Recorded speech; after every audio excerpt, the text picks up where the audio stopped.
Hello class 12th, good evening everyone, and now today I'm going to start the topic that is the fertilization and implantations. And before that I taught you the menstrual cycle, and just after the menstrual cycle in your NCERT book, in page number 51 it is given the fertilization and implantation. So let's start the today's topic, that is the fertilization and implantations. So before this topic you have to just you have to see the topic menstrual cycle and previous topics that I have discussed, so that you can understand this topic and no any topic you understand without seeing the earlier videos. आपको कोई भी topic नहीं समझ में आएगा जब तक आप सारे टॉपिक्स नहीं देखो, क्योंकि सारे टॉपिक एक दूसरे से रिलेटेड है. So you have to see all the topics, and if you have any problem please ask me. Okay. So fertilization and implantations. What is fertilization? I have discussed in chapter first also, in chapter second also, and now in chapter third also I have discussed. So let's see in detail. First of all, see the insemination. What is insemination?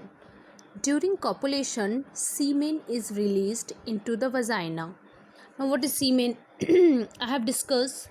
Semen means the sperms. जब copulation होता है, when there is a relation between male and females, the semen यानी sperms go released in the females vagina through the penis. Okay, through penis the male release the sperms to the vagina of the females, and the sperms are motiles but the eggs are not motiles. Okay, so sperms from vagina through cervix, then uterus, then it moves to the fallopian tube. Let's see one diagram. So class, here is the simple diagram. I have to discuss the fertilization very easily from this diagram. Sperms moves. This is the female reproductive structure. This is the vagina here, then cervix, then uterus, then fallopian tube. Okay, this is one part, another part is another side. So from here the sperms move and go to the fallopian tube. Sperms यहाँ से होते हुए सीधे fallopian tube में जाता है, और यहाँ fallopian tube में मंथली एक एग रिलीज़ होता है. एक मंथ में एक एग आफ्टर मेंस्ट्रुअल साइकिल के 14 डे पे ये एग रिलीज़ होता है. ठीक है, जैसे यहाँ पे एग रिलीज़ हो गया, अगर उस टाइम स्पर्म्स आ रहा है तभी फर्टिलाइजेशन, तभी जाइगोट होगा, और अगर नहीं होगा, नहीं स्पर्म्स नहीं मिलेगा, तो फिर से वो एग जो है डिस्ट्रॉय हो जाएगा और मेंस्ट्रुअल साइकिल स्टार्ट हो जाएगा. तो ये हम प्रोसेस जो बता रहे हैं कि उस टाइम का बता रहे हैं जब मेंस्ट्रुअल साइकिल नहीं होता है, means at the time how the womens become a pregnant. This I am discussing. So the sperms move here, and from here the egg released, and the egg and sperms get fertilized. Okay, what happens? So what is fertilization? When the egg and sperms get fused with each other. Here see, ये egg है, यहाँ पे अलग से इसको दिखाया गया ताकि आप अच्छे से देख सको. ये बहुत सारे स्पर्म्स आ करके इसमें अटैच होते हैं, बट एक ही स्पर्म्स अंदर जा पाता है, बाकी सब डिस्ट्रॉय हो जाते हैं. स्पर्म्स बहुत ज़्यादा होते हैं, और क्योंकि ये मूव करते हैं तो काफ़ी डिस्ट्रॉय हो जाते हैं, इसलिए इनका जो नंबर्स होता है काफ़ी ज़्यादा होता है. अब एक स्पर्म जब अंदर चला जाता है तो सी, अब यहाँ पे मैं थोड़ा सा आपको एक अपना नोट्स दिखाऊंगी.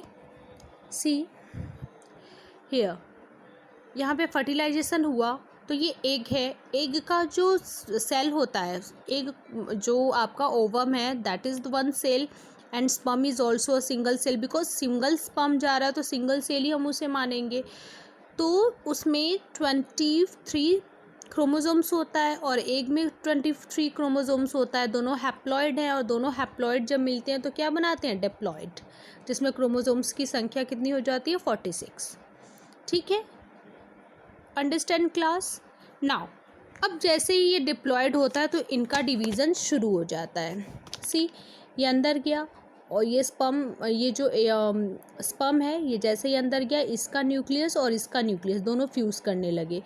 ये sperm, this is the egg. अब दोनों के न्यूक्लियस आपस में, ये दोनों आपस में फ्यूज़ किए. अब देखो इनका डिवीज़न स्टार्ट हो गया. They started to divide. See, I want to see, this is the egg, this is the sperm and egg interaction, then it started dividing. Okay, this started divided.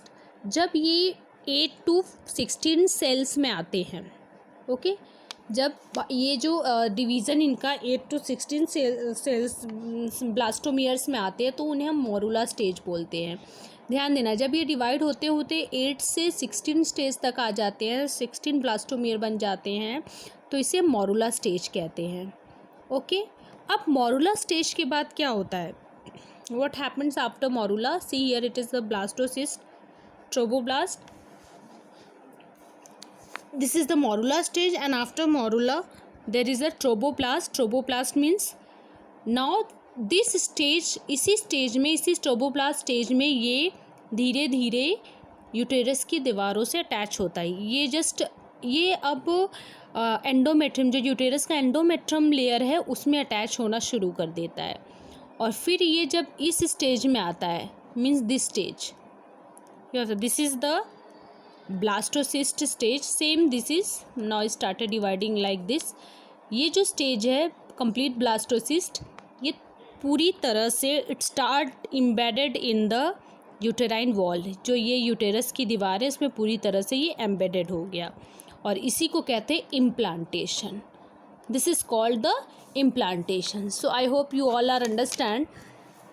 Okay, so what is the zygote undergo the mitotic cleavage as it moves towards you. जैसे जैसे uterus में, ये uterus के करीब जाता है, ये divide करना शुरू, पहले 2 डिवीज़न करता है, then 4, then 8, then 16 daughter cells. ठीक है, और जो ये इसी को ब्लास्टोमियर बोलते हैं. जो ये डिवीज़न होता है ना, जो जितने डॉटर सेल्स में डिवाइड होता है, इसको ब्लास्टोमियर बोलते हैं.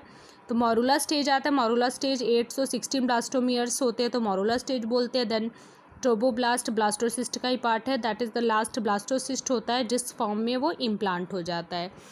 तो this is the fertilization and implantation. और जैसे इम्प्लांट हो जाता है, this is the, we can say that is the pregnancy, यानी जो आपका इनर जो इम्प्लांटेशन होता है, it leads to the pregnancy.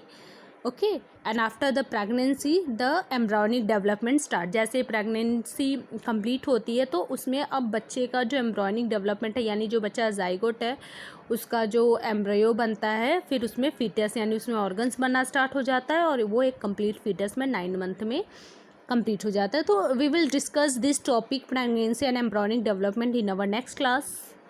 Okay class, so please, thank you, be study and be safe. Thank you class.